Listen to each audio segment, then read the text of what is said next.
Merci de votre patience. Non, je suis très heureux d'être parmi vous, mesdames, messieurs les ministres, mesdames, messieurs les parlementaires, monsieur l'ambassadeur, merci de nous accueillir ici, dans votre résidence. Mesdames et messieurs les conseillers, les Français de l'étranger, mesdames et messieurs en vos grades et qualités, chers amis. D'abord, je veux vous dire combien je suis heureux d'être parmi vous et de débuter à vos côtés cette première visite au Cameroun. Alors, je vais l'évoquer juste avant de vous trouver, afin de dire pourquoi vous n'êtes pas venu plus tôt. Toujours des raisons. C'est vrai que l'épidémie des dernières années a un peu réduit les déplacements. Après, ce qui est vrai, c'est que nous vivions une période, et je pense que nous sommes dans un moment de la relation bilatérale, inédit, où beaucoup de choses peuvent, au fond, s'inventer ou se réinventer. Et c'est pourquoi je nourris beaucoup d'espoir et d'ambition pour ce voyage, en considérant que le moment est le bon, pour un dialogue étroit, respectueux et confiant sur tous les sujets. Et c'est ce que je ferai juste après vous avoir vu, avec le président Paul Biya, puis avec lui et plusieurs de ses ministres. Mais avant d'entrer au fond et vous dire ce que je suis venu faire, et parler un peu des émissions que vous voulez voir, je veux avoir un mot. Au fond, deux pays, deux nations peuvent avoir des relations politiques, historiques, nourrir des ambitions, mais celles-ci se nourrissent avant tout de liens humains, tressés patiemment, qui sont le fruit, du hasard, de la naissance, parfois d'aventures entrepreneuriales, de choix faits il y a des décennies, parfois d'aventures amoureuses. Mais en tout cas, vous êtes l'avant-garde de cette relation entre le Cameroun et la France. Et vous la faites vivre, vous l'avez fait vivre dans les années les plus difficiles parfois. Vous la faites vivre dans un contexte, on le sait bien tous, où la relation entre l'Afrique et l'Europe, en particulier l'Afrique et la France, est plus contestée, parfois plus difficile, a pu être plus critiquée. Et il faut être lucide sur ce sujet. Mais la force que nous avons, ce sont les femmes et les hommes qui sont là, qui la font vivre. Ce sont les Françaises et les Français qui, depuis des décennies, vivent ici au Cameroun. Ce sont les binationaux. Et ce sont les Camerounaises et les Camerounais ou les binationaux qui vivent en France et forment la diaspora. Et pour moi, cette chaîne humaine, des expatriés aux binationaux à la diaspora, est un ensemble très hétérogène, avec d'ailleurs parfois des désaccords profonds, des passions différentes, des lectures, des choses. C'est une chance pour la relation bilatérale. Parce qu'elle la maintient, même quand les canaux officiels sont plus difficiles, elle la fait vivre, elle démontre chaque jour que cette relation est d'abord et avant tout humaine et passionnelle, et elle en est l'avenir. C'est pourquoi aussi, il était impensable pour moi de venir au Cameroun sans quelques-uns de ces passeurs. Vous en êtes. Merci, parce que c'est un engagement, plusieurs d'entre vous, de multiples décennies, même si j'ai vu qu'il y avait quand même beaucoup d'Amiénoises et d'Amiénois dans cette salle. Mais il était impensable pour moi de venir au Cameroun sans quelques-uns de ces passeurs. Donc, et je veux aussi les remercier, Achille Mende, Greg Belobo, Denise Epoté, Blick Bassi, Claude Leroy, Serge Betzel et plusieurs autres qui sont venus pour m'accompagner et qui sont là aujourd'hui pour aussi poursuivre le travail qu'ils font depuis plusieurs années, qui est dans la culture, le sport, le monde académique, pour, à côté de nos parlementaires, de nos équipes, de l'AFD, Proparco et de tant d'autres, continuer d'avancer. En effet, je crois beaucoup à ce dialogue des sociétés civiles. C'est une des raisons du voyage que je fais ici. Je vais vous en dire un mot. Ce dialogue, pour moi, est absolument clé. Non pas qu'il conduise à contourner le dialogue politique, je le mènerai tout à l'heure avec beaucoup de franchise, mais comme j'ai voulu le lancer à Ouagadougou, comme nous l'avons poursuivi au sommet de Montpellier, nous allons le poursuivre tout à l'heure, grâce à l'hospitalité de Yannick Noah. Et il va nous permettre, avec des jeunes de ce conseil que nous avons mis en place, des jeunes Camerounais, des jeunes Français, d'essayer de bâtir des ponts, des coopérations nouvelles, mais surtout, si je puis dire, de rendre effectif ce que j'avais pu appeler il y a quelques années une forme de conversion du regard. C'est-à-dire si on ne change pas la manière dont la relation est vue depuis le continent africain, nous n'arriverons pas à avancer. Et donc je suis convaincu qu'on doit maintenant bâtir nos partenariats en associant davantage les sociétés civiles dans les pays où on l'a construit. On doit réussir à bâtir de nouveaux partenariats, ce qu'on fait depuis maintenant quelques années, dans le sport, dans la culture, dans l'environnement, dans l'éducation, dans l'agriculture, répondant aux problématiques clés, et en s'appuyant sur la force que vous constituez, qui sont des partenariats de longue date, qui dans la banque, dans le BTP, dans la logistique, dans l'alimentaire et autres, sont là et constituent la force de la relation. Ces deux leviers vont se féconder l'un l'autre, mais vont surtout permettre de, je le crois profondément, changer la relation dans sa nature et sa démarche. Et c'est ce que je veux que nous continuions de poursuivre dans l'échange qu'on tiendra cet après-midi, et de le faire là aussi de manière respectueuse, précautionneuse, quand il s'agit de gouvernance, quand il s'agit de démocratie, de le faire aussi de manière exigeante à notre égard quand on aura à parler de mémoire, et je souhaite avancer sur ce point. Au fond, je crois que la France a tant à faire sur le continent, et nous sommes bloqués parfois par des non-dits, des malentendus, un passé qui ne veut pas passer, parce qu'on a cru qu'il serait digéré de fait. Et je pense que si on sait prendre ce chemin, alors il est difficultueux, il est imparfait, nous pouvons faire, y compris de ces malentendus, une chance, si nous savons les lever. Parce que je crois qu'il y a entre la France et le Cameroun, entre la France et le continent africain, une profonde histoire d'amour, de respect, d'échange, de métissage, de créolisation aussi, de mélange, de richesse mutuelle qu'il nous faut savoir raviver. Ensuite, je crois profondément aux liens économiques. Beaucoup d'entre vous les portent. Nous allons là aussi les évoquer durant cette journée ici. Je crois au partenariat gagnant-gagnant, je crois au commerce comme garant de la paix entre les nations. Et je veux ici vous remercier parce que la dynamique des quelques 200 entreprises françaises qui opèrent au Cameroun dans tous les domaines est clé. Alors là aussi, soyons lucides et francs, la situation est plus difficile qu'il y a 20 ans. Parce qu'on a plus de concurrence. C'est la vie. Et donc, ça, c'est une bonne chose. C'est une bonne chose pour le Cameroun. Il y a plus de concurrence, donc il y a plus d'offres. Et nous sommes bousculés. Et parfois, peut-être nous étions-nous endormis, disant, c'est notre précaré, personne ne va venir nous chercher, c'est chez nous, entre guillemets, hein, qu'il n'y ait pas de malentendu. Non, mais beaucoup d'entreprises raisonnaient comme ça. Et puis, boum, la concurrence est arrivée à bousculer les positions acquises. C'est bien. Moi, je suis pour la concurrence. Après, je suis obligé de constater qu'il y a une concurrence qui utilise des instruments qui ne sont pas totalement les nôtres. Donc là, je suis pour la régulation. Et la transparence. Et donc, je souhaite que nous puissions continuer de développer l'offre économique, ces partenariats gagnant-gagnant, qu'on aide nos entreprises à se développer dans les projets d'infrastructure, les grands projets que nous aidons, dans de nouveaux segments d'activité qui sont bons pour la jeunesse et pour les projets du Cameroun, mais qu'aussi on aide à développer une bonne gouvernance économique. Parce que ce n'est pas vrai qu'il peut y avoir des bons projets économiques pour un pays quand ça repose sur de la corruption massive qui fait entrer de nouveaux acteurs. Et donc là, on doit aider à réguler les sujets de corruption et de surendettement qui sont un fléau pour le continent africain et qui, je le dis ici avec beaucoup d'humilité, parce qu'il y a des décennies, il se peut que la France et les Européens aient utilisé ces instruments. Soyons lucides sur nous-mêmes. On les a chassés, on a régulé, on a mis des règles. Les entreprises qui sont ici présentes, elles ont leur tête de pont en France, elles sont pénalement responsables en France des règles qu'elles suivent, y compris ici, sur les règles du travail, sur justement la corruption. On ne peut pas accepter qu'il y ait des entreprises venant d'autres régions du monde qui considèrent ici que tout est possible. Et donc là, je pense que c'est très important d'aider à ce qu'il y ait aussi plus de transparence, plus de régulation, parce que je pense que c'est bon pour le Cameroun et son développement soutenable et durable. Et donc là aussi, nous allons œuvrer en ce sens et je l'évoquerai. Mais nous continuerons aussi d'agir en investissant, en soutenant les grands projets d'infrastructure pour lesquels, depuis 10 ans, la France a investi près d'1 milliard d'euros au Cameroun.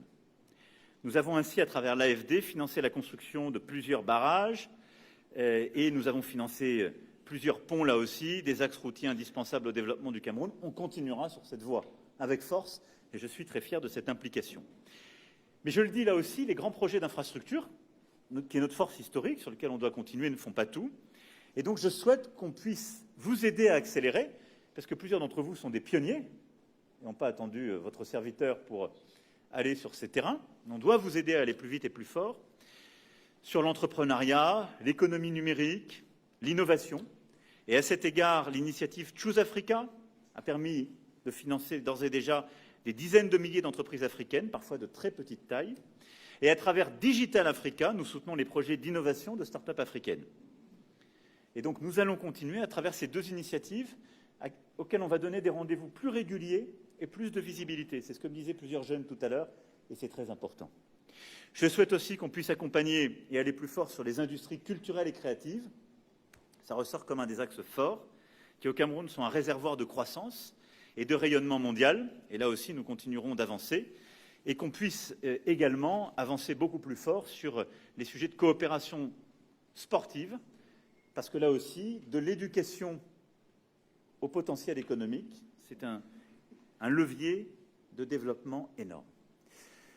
Nous continuerons aussi à mobiliser les financements pour permettre à la jeunesse africaine, qui est la plus entreprenante du monde, à se développer à la hauteur de ses talents, et en libérant justement toutes ses énergies. Je veux aussi que la France, dans le cadre de ces diversifications, soit au rendez-vous pour soutenir le développement d'une agriculture durable et résiliente. Et là, de manière très claire, la crise que nous vivons est une occasion d'accélérer cela. On le voit bien, on est attaqués tous par certains qui expliquent que les sanctions européennes seraient la cause de la crise alimentaire mondiale, dont africaine. Carabistouille, comme dirait l'autre. C'est totalement faux. C'est simplement que l'alimentation comme l'énergie sont devenues des armes de guerre russes. Par contre, ça nous met tous devant nos responsabilités. Nous devons aider le continent africain à produire davantage pour lui-même. Et l'agenda développement agricole soutenable et reforestation est clé. C'est pourquoi cet après-midi, les ministres auront à piloter une réunion soutenant notre initiative dite Farm, et je la conclurai, où on veut répondre à l'urgence alimentaire, renforcer la résilience des systèmes agricoles et aider à produire davantage par de la formation, par un partenariat public et privé, par la capacité aussi à développer davantage d'exploitations et développer la productivité de ces exploitations. Permettre aussi d'avoir des engrais et des fertiliseurs en plus grande quantité sur le sol africain et réduire les dépendances. Et donc cet agenda est absolument essentiel. Mais aucun développement économique n'est possible, ce n'est pas à vous que je l'apprendrai, sans la paix et la sécurité. Vous qui vivez au Cameroun, vous le savez mieux que quiconque, et je le dis, la France restera résolument engagée pour la sécurité du continent, en appui et à la demande de nos partenaires africains. Je veux ici vous assurer que nous resterons mobilisés aux côtés des pays du bassin du lac Tchad pour les aider à lutter contre les terroristes qui endeuillent depuis tant d'années l'extrême nord du Cameroun. Au Sahel aussi, nous opérons une réarticulation de notre dispositif en nous retirant du Mali, parce que le cadre politique n'est plus là et que la clarté des autorités maliennes n'est plus là pour lutter contre le terrorisme, mais en réarticulant un dispositif très présent au Niger et dans toute la région pour continuer de soutenir le Sahel, mais surtout pour élargir notre dispositif au-delà du Sahel, au golfe de Guinée et aux pays en quelque sorte de la deuxième ceinture, qui ont à faire face maintenant à des groupes terroristes qui sont en train de s'étendre et de bousculer toute la région. Et donc nous sommes présents sur cet agenda et nous ne lâcherons pas la sécurité du continent africain. Mais je veux le dire ici aussi avec beaucoup de force. Nous le ferons, et c'est ce que j'ai demandé au ministre des Armées et au chef d'état-major des armées, en réarticulant notre dispositif pour en changer la philosophie. Nous ne pouvons plus avoir des dispositifs en quelque sorte posés, parce que la manipulation est trop facile à ce moment-là pour critiquer la France. Nous devons être là de manière plus explicite encore à la demande des États africains, avec une demande claire et explicite, en étant plus présents sur le sujet de formation, d'équipement, en étant en appui, en intimité avec les armées africaines et pour les aider à monter en capacité. Et en articulant toujours notre dispositif avec la sécurité et la défense, la diplomatie et le développement. Ce triptyque est le seul qui permet tout à la fois de répondre à l'urgence sécuritaire face au terrorisme, mais de s'attaquer aux causes profondes du terrorisme, qui sont bien souvent les déséquilibres régionaux, les tensions ethniques, la misère, l'absence d'opportunités économiques. Et ces phénomènes sont souvent multifactoriels et si on veut être efficace, il nous faut aussi, là aussi, également en partenariat avec les États africains, y répondre en profondeur. S'agissant de la sécurité, je pense aussi avant toute chose à la sécurité de nos ressortissants. Le ministère de l'Europe et des Affaires étrangères et votre ambassade ici à Yaoundé suivent très attentivement ces questions et vous donnent des consignes de sécurité régulièrement mises à jour. Je vous encourage vraiment tous à vous inscrire aussi sur le registre des Français de l'étranger, à suivre scrupuleusement les recommandations qui sont faites. Et j'en profite pour remercier les équipes du consulat, les conseillers des Français de l'étranger, les chefs d'îlots et évidemment notre ambassade et tous ses personnels dont la mobilisation est indispensable pour assurer votre sécurité, entre autres choses. Et remercier toutes celles et ceux qui font vivre la coopération sur le plan militaire et sécuritaire. Plus largement, les services que la France fournit à ses ressortissants établis à l'étranger sont parmi les meilleurs au monde. Et c'est un grand motif de fierté et une priorité pour moi. À travers nos aides sociales, nos bourses scolaires, nous aidons, nous considérons que nous devons continuer d'avancer en cette matière pour être aux côtés de nos concitoyens les plus vulnérables. Nos services d'état civil s'efforcent aussi d'assurer leur mission au plus proche des Français, où qu'ils soient. Et pendant la crise sanitaire, nos ambassades et nos consulats n'ont ménagé aucun effort pour évacuer nos ressortissants, organiser des campagnes de vaccination dès que ce fut possible. Je sais, là aussi, les contraintes que vous avez vécues. Quand il a fallu parfois couper, parce que ça a été les directives qui de l'OMS, qui de l'Union européenne, les transports aériens, je sais les angoisses, les contraintes, parfois les colères qu'il y a eu. Et je veux dire ici que toutes celles et ceux qui représentaient la France et la servaient n'y étaient pour rien. Ils ont parfois pris les colères, c'était injuste. S'il y a un seul responsable, c'est votre serviteur. Je suis payé pour ça. Mais je pense que c'était les mesures que nous devions prendre collectivement dans le contexte. Par contre, je veux dire ici que la France a toujours été aux côtés de l'ensemble de ses concitoyens dans ce contexte, pour protéger, pour livrer là aussi les doses de vaccins et pour, dès que nous avons eu les latitudes de réouverture de nos espaces aériens, protéger, permettre de faire revenir. C'est une force et nous voulons l'entretenir. C'est aussi une force qu'est notre offre culturelle, à travers notre institut, notre réseau d'alliances que nous chérissons et qui va être un des leviers de la transformation de la relation sur le plan culturel et des industries culturelles et créatives. Et à travers notre réseau exceptionnel d'établissements français à l'étranger qui nous permet d'assurer une éducation de qualité à nos enfants. Nous en parlions avec une de nos enseignantes à l'instant.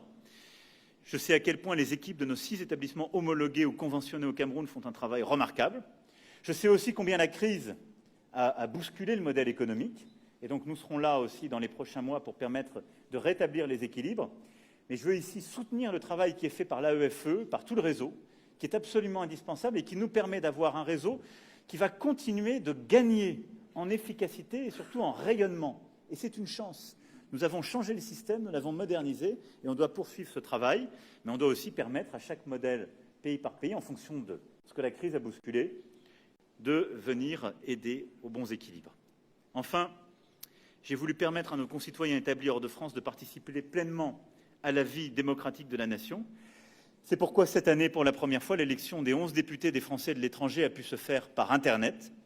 Cette possibilité nouvelle donnée aux électeurs fut un grand succès qui a permis à 77% des votes de passer par cette voie, ce qui est une grande avancée, ce qui était un engagement, et qui, j'espère, nous permettra d'aller encore plus loin, y compris dans l'Hexagone et dans la France d'outre-mer, parce que nous avons des archaïsmes qui demeurent par ailleurs sur les procédures, et vous avez pu être aux avant-postes de cette modernisation. Voilà, mesdames et messieurs, je ne veux pas être plus long, je n'ai pas couvert tous les sujets, mais je voulais vous dire quelques-uns des grands axes de cette visite. Et vous l'avez compris, je pense très profondément que nous pouvons, dans les mois, les années qui viennent, bâtir de nouvelles ambitions, avoir de nouveaux résultats dans le partenariat entre le Cameroun et la France, et plus largement entre l'Afrique et la France. Si nous savons réinventer notre dispositif militaire et sécuritaire, tel que je viens de l'évoquer, en continuant d'être là, si nous savons accompagner avec bienveillance, respect et humilité les sujets de gouvernance et de démocratie, et si nous savons bâtir collectivement de nouveaux partenariats avec une nouvelle approche en associant entreprises déjà installées, start-up, associations, sociétés civiles. J'aurai dans quelques instants un dialogue avec le président Biya, puis avec son gouvernement. J'aurai un dialogue bienveillant, exigeant, respectueux, mais qui, je l'espère, permettra de faire avancer cet agenda. Parce que vous qui êtes là, pour les uns depuis quelques années, pour d'autres depuis des décennies, vous savez combien ce pays est une chance pour toute la région et pour la relation avec la France. Une chance.